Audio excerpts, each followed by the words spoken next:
When you come into the land that the Lord your God is giving you, you shall not learn to follow the abominable practices of those nations.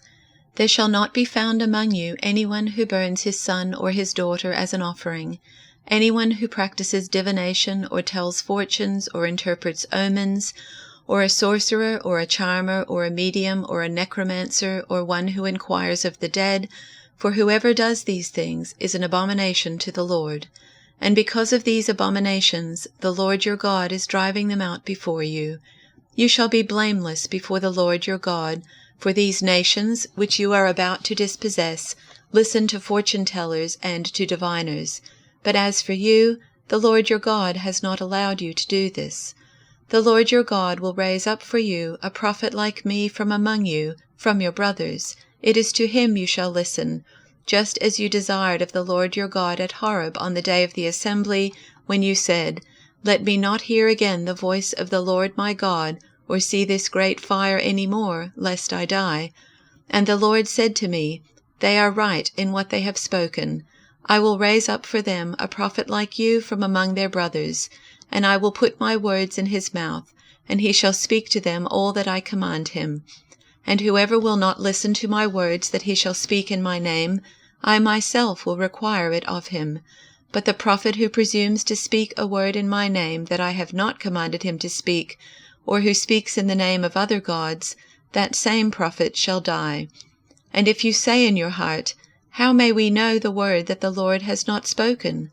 When a prophet speaks in the name of the Lord, if the word does not come to pass or come true, that is a word that the Lord has not spoken. The prophet has spoken it presumptuously. You need not be afraid of him.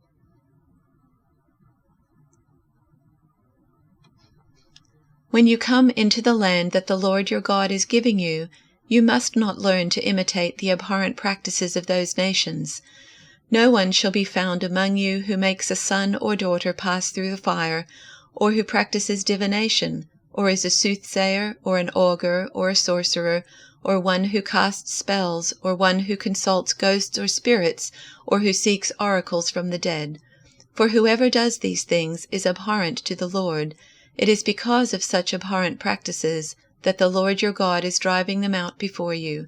You must remain completely loyal to the Lord your God.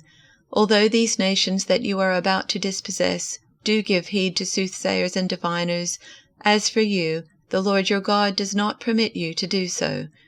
The Lord your God will raise up for you a prophet like me from among your own people. You shall heed such a prophet.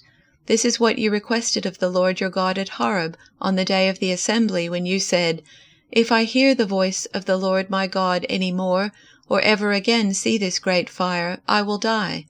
Then the Lord replied to me, They are right in what they have said. I will raise up for them a prophet like you from among their own people. I will put my words in the mouth of the prophet, who shall speak to them everything that I command. Anyone who does not heed the words that the prophet shall speak in my name, I myself will hold accountable. But any prophet who speaks in the name of other gods, or who presumes to speak in my name a word that I have not commanded the prophet to speak, that prophet shall die.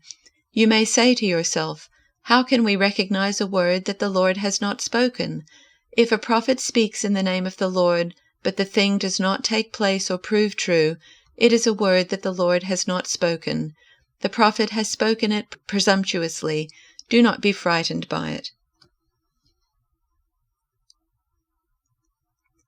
When you enter the land the Lord your God is giving you, do not learn to imitate the detestable ways of the nations there.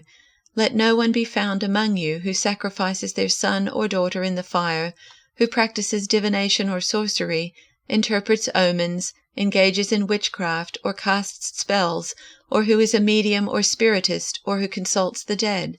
Anyone who does these things is detestable to the Lord. Because of these same detestable practices, the Lord your God will drive out those nations before you. You must be blameless before the Lord your God. The nations you will dispossess listen to those who practice sorcery or divination. But as for you, the Lord your God has not permitted you to do so. The Lord your God will raise up for you a prophet like me from among you, from your fellow Israelites. You must listen to him. For this is what you asked of the Lord your God at Horeb on the day of the assembly, when you said, Let us not hear the voice of the Lord our God, nor see this great fire any more, or we will die. The Lord said to me, What they say is good. I will raise up for them a prophet like you from among their fellow Israelites, and I will put my words in his mouth. He will tell them everything I command him. I myself will call to account anyone who does not listen to my words that the prophet speaks in my name. But a prophet who presumes to speak in my name anything I have not commanded, or a prophet who speaks in the name of other gods, is to be put to death. You may say to yourselves, How can we know when a message has not been spoken by the Lord? If what a prophet proclaims in the name of the Lord does not take place or come true, that is a message the Lord has not spoken. That prophet has spoken presumptuously, so do not be alarmed.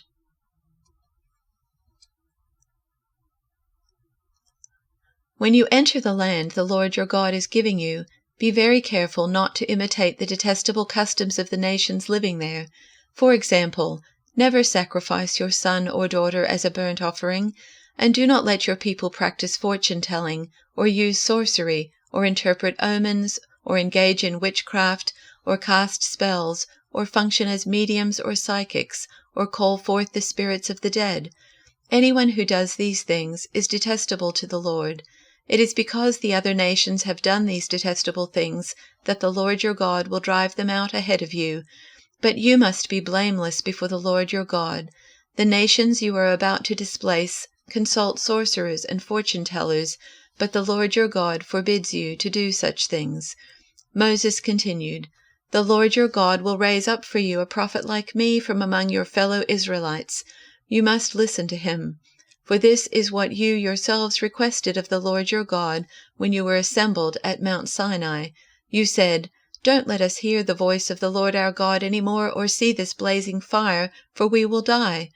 Then the Lord said to me, What they have said is right. I will raise up a prophet like you from among their fellow Israelites. I will put my words in his mouth, and he will tell the people everything I command him. I will personally deal with anyone who will not listen to the messages the prophet proclaims on my behalf.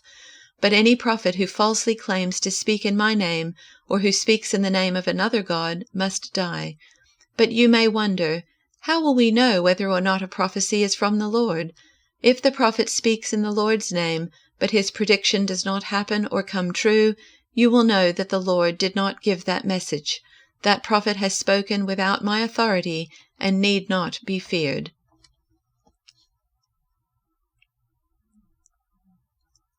When you enter the land that God, your God, is giving you, don't take on the abominable ways of life of the nations there. Don't you dare sacrifice your son or daughter in the fire.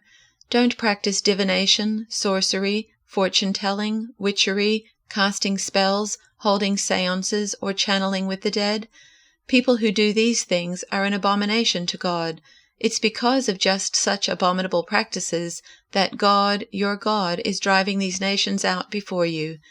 Be completely loyal to God, your God. These nations that you're about to run out of the country consort with sorcerers and witches, but not you. God, your God, forbids it. God, your God, is going to raise up a prophet for you. God will raise him up from among your kinsmen, a prophet like me. Listen obediently to him. This is what you asked God, your God, for at Horeb on the day you were all gathered at the mountain and said, We can't hear any more from God, our God. We can't stand seeing any more fire. We'll die. And God said to me, They're right. They've spoken the truth. I'll raise up for them a prophet like you from their kinsmen. I'll tell him what to say, and he will pass on to them everything I command him. And anyone who won't listen to my words spoken by him, I will personally hold responsible. But any prophet who fakes it, who claims to speak in my name something I haven't commanded him to say, or speaks in the name of other gods, that prophet must die. You may be wondering among yourselves, how can we tell the difference, whether it was God who spoke or not? Here's how. If what the prophet spoke in God's name doesn't happen, then obviously God wasn't behind it. The prophet made it up. Forget about him.